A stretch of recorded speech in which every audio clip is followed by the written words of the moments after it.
Halo semuanya, Assalamualaikum. Perkenalkan, nama saya Asfarina Hidayah dan Bunga Azahra Putri. Di sini saya akan menjelaskan tentang teks biografi. Di dalam materi ini terdapat struktur, pengertian, serta kaidah kebahasaan teks biografi. Disimak terus ya.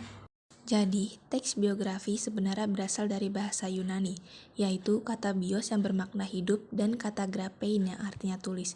Dengan kata lain, teks biografi adalah sebuah tulisan yang memaparkan tentang kisah hidup seseorang yang ditulis oleh orang lain. Teks biografi bertujuan untuk menceritakan kisah hidup seseorang yang bisa menjadi teladan bagi banyak orang. Berbeda dengan autobiografi, teks autobiografi ditulis sendiri oleh tokoh. Teks biografi berbeda dengan novel. Dalam teks biografi, terdapat tokoh dan kisah menarik yang seringkali diceritakan dengan penceritaan seperti halnya sebuah novel maupun cerpen. Namun, terdapat perbedaan mendasar antara keduanya. Teks biografi meskipun menceritakan dengan teknik penceritaan seperti cerpen ataupun novel, sesungguhnya ditulis berdasarkan kisah nyata kehidupan seorang tokoh, tidak hanya sekedar kean tulisan. Teks rekon. Teks rekon adalah jenis teks yang menceritakan kembali suatu peristiwa yang terjadi di masa lalu secara kronologis, dengan tujuan untuk memberi informasi atau menghibur pembaca. Cerita tokoh pada teks rekon terdapat unsur waktu, kejadian, dan kegiatan yang terjadi pada tokoh atau pelaku. Ada 3 struktur pada teks biografi. Yang pertama, ada orientasi, yaitu bagian yang ada di awal tulisan untuk mengenalkan atau gambaran umum tokoh yang akan diceritakan. Dengan kata lain, bagian ini adalah latar belakang yang memuat siapa, kapan, apa, di mana, serta mengapa. Yang kedua, ada peristiwa penting, yaitu penulis memaparkan peristiwa-peristiwa penting yang dialami oleh tokoh dalam teks biografi.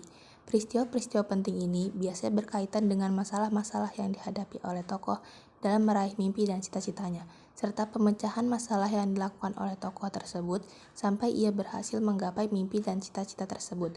Yang ketiga, ada reorientasi, yaitu berisi penutup atau kesimpulan. Namun, bagian ini bisa diisi atau tidak. Selanjutnya, ada unsur kebahasaan. 1. Menggunakan kata ganti atau pronomina orang ketiga, seperti dia, ia, atau beliau. Pronomina biasanya digunakan secara bergantian dengan penyebutan nama tokoh atau nama panggilan tokoh yang dikisahkan. Yang kedua, menggunakan kata kerja material atau tindakan untuk menjelaskan peristiwa atau perbuatan yang dilakukan oleh tokoh. Contohnya seperti berjalan atau berbicara. Yang ketiga, menggunakan kata sifat atau adjektiva untuk memberikan informasi mengenai sifat-sifat tokoh secara rinci. Contohnya rajin, giat, dan lain-lain. Yang keempat, menggunakan kata kerja pasif dalam penjelasan peristiwa yang dialami tokoh. Contohnya dipilih atau disuruh. Yang kelima, menggunakan kata kerja yang berkaitan dengan aktivitas mental yang digambarkan peran tokoh. Contohnya menyetujui atau mencintai. Yang keenam, menggunakan kata sambung, kata depan, atau nomina yang berkaitan dengan urutan waktu. Contohnya, sesudah, sampai, setelah, kemudian. Selanjutnya, cara pembuatan teks biografi. Yang pertama, pilih tokoh. Pilih tokoh yang layak untuk diketahui kisah hidupnya oleh publik, seperti pahlawan nasional, presiden dan mantan presiden, ilmuwan, dan penemu penting. Yang kedua, tentukan teknik pencarian data. Buku biografi harus ditulis berdasarkan data yang akurat dan harus mengumpulkan data yang valid dari berbagai sumber. Dengan cara mewawancarai keluarga dan orang terdekat tokoh adalah cara yang tepat. Ketiga, mencari dan mengumpulkan data. Setelah menentukan teknik pengumpulan data, selanjutnya lakukan teknik tersebut untuk mendapatkan data yang dibutuhkan. Yang keempat, pilihlah data yang relevan. Proses pengumpulan data, kita akan menemukan berbagai jenis informasi tentang tokoh. Pilihlah data dan informasi yang relevan dengan biografi yang akan ditulis.